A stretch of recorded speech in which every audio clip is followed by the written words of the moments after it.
When my son Kai was born, he was born about a year ago, he had to spend some time in the hospital in his first 2 weeks. He was very big.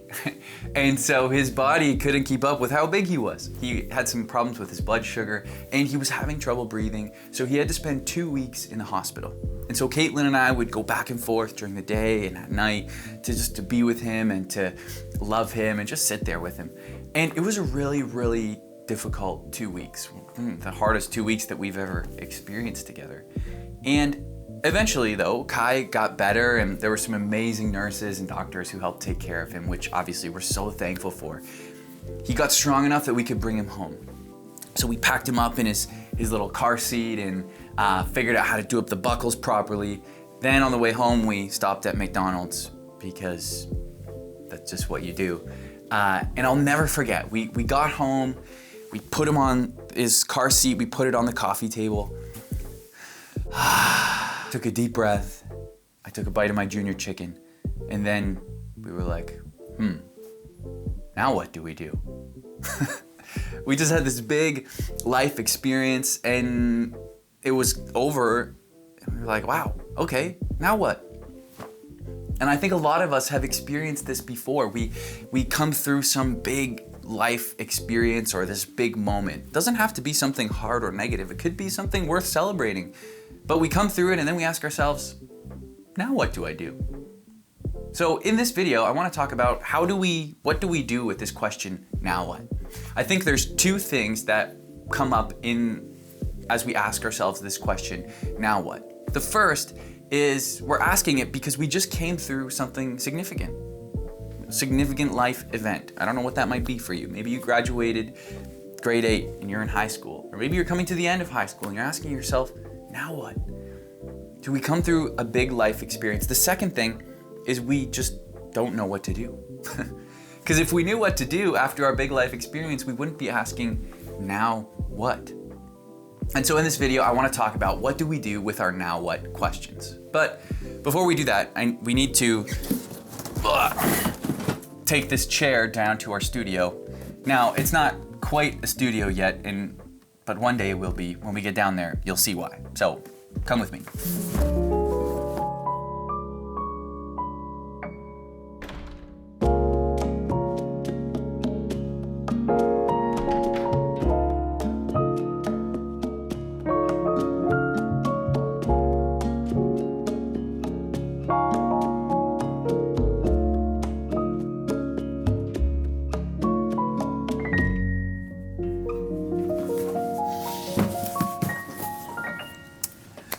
All of us have now what questions. And I wonder, what is your now what question? Maybe you just graduated grade 8, you're starting high school, and you're going, now what? Or maybe you're in grade 12 and you're thinking about, what's gonna happen after high school, and you submit your course selection and you're like, now what do I do? Or maybe it's something a little bit more difficult. Maybe you lost a loved one recently. Now what? Or maybe things at home are really difficult and your parents' relationship is difficult, or you have a hard time with one of your siblings. Now what?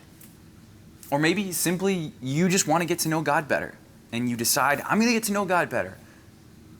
Now what? All of us have now what questions, and we need to allow Jesus to be the one to respond to them.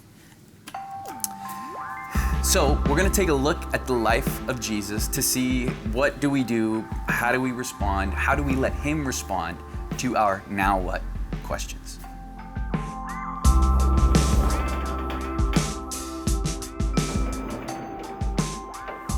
In John chapter 21, there's this story about Jesus and some of his disciples. And so here's where we're at in the story so far. Jesus has done his 3 years of ministry. He's been crucified on the cross. He's then come back to life and revealed himself to some of the disciples and some of his friends. And the disciples are going, whoa, he actually came back to life. Now what do we do? And the disciples' response to this now what moment is to go back to what they were doing before. In John 21, we read about Peter, who was a fisherman, and the story just before this is Jesus revealing himself to the disciples after he's come back to life. And Peter goes, what do I do now? Well, I guess I'll just go fishing. So Peter and some of the other disciples get in a boat, they go out, and they go fishing. So Jesus uses this now what moment where the disciples are out fishing as a way to respond and redirect their question and help them focus on him. All right, so we got to take this box down to the studio. Whoa.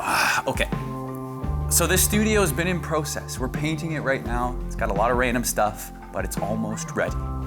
Here we are. Welcome to the studio. There's me in the mirror. Okay, so this is where we were working on. We're painting, we're doing some things. We're gonna set up this stool. Whoa. All right, so as I was saying, Jesus redirects the disciples' now what moment. He uses this opportunity to help them refocus on him. My favorite verse in the whole Bible is John chapter 21, verse 12. And Jesus says, come and have breakfast. Can you imagine having breakfast with Jesus? It would be so awesome. But Jesus has a really specific purpose at this breakfast. You see, Peter, the disciple I mentioned earlier, the last time he saw Jesus, he was right before Jesus went to the cross. And he denied even knowing Jesus 3 times. And so you can imagine at this breakfast, Peter would have been struggling. He would have been feeling awkward, uncomfortable, maybe even guilty or ashamed. And he's probably sitting there thinking, oh my goodness, now what do I do? But Jesus uses this opportunity to restore and bring healing to Peter. 3 times Jesus says, Peter, do you love me? And 3 times Peter responds and says, Jesus, you know that I love you. What is Jesus doing here? He's using Peter's now what moment as a way to invite him back closer to his heart. As a way to say, Peter, you made a mistake, but I love you. No longer do you need to wonder, now what? Come and stay close to me. Breakfast continues, and eventually Jesus shares some more things with Peter about his life. And then at the end, to give his final direction to Peter's now what moment, he says, come, follow me.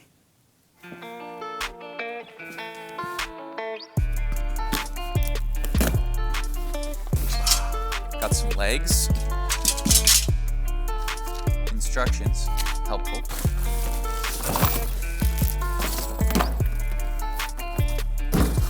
Aha. Hardware.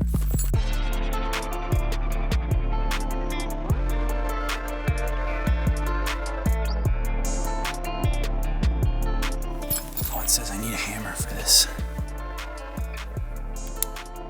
Oh, we're good. Thumb power.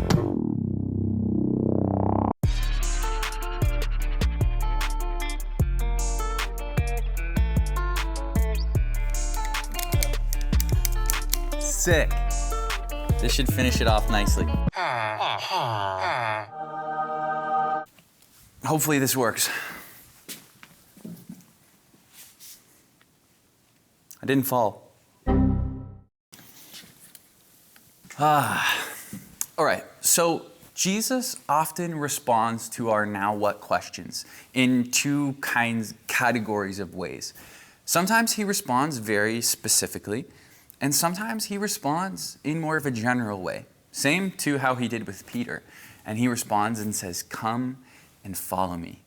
And in following me, you will find direction for your now what question. Kids are loud in the hallway. Just gotta shut the door. Okay, anyways, like I was saying, now what? Jesus responds to our now what question specifically and generally. So think about your now what question for a second. Maybe the response or the answer or the thing that you need is going to be found in following Jesus. For Peter, the healing that he needed, the restoration that he needed was found in following Jesus. Maybe the wisdom that you need for a big life decision is going to be found in following Jesus. Or maybe the peace that you need for the anxiety that you're experiencing, that's going to come in following Jesus. Or maybe there's a conflict at home and you're like, I don't know what to do about this. Take a moment to pause and respond to Jesus' invitation that says, come, follow me. And in following him, he will give us direction, confidence, peace, and grace as we navigate our now what questions. And so maybe you're thinking right now, okay, great, thanks, Nick. Come, follow me. How do I actually do that? Well, one of the first things that I've found to help me with my now what questions is usually I try and answer them myself. But in following Jesus, we're allowing him to answer our now what question. So this is what you can do. Next time you're by yourself in a moment of prayer, take your now what question and the answer that you've tried to come up with on your own and say, Jesus, this is what I got. Would you help me? I want to follow you, and I want you to respond to this now what question. As we follow Jesus and as we give him our now what questions, he may not respond in a super specific way, but he's going to respond in a loving way that invites us closer to him. He's going to respond by saying, come, follow me. And in following Jesus, we find peace to navigate our now what questions.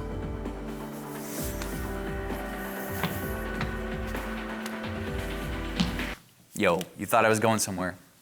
It's just a wall. Got it.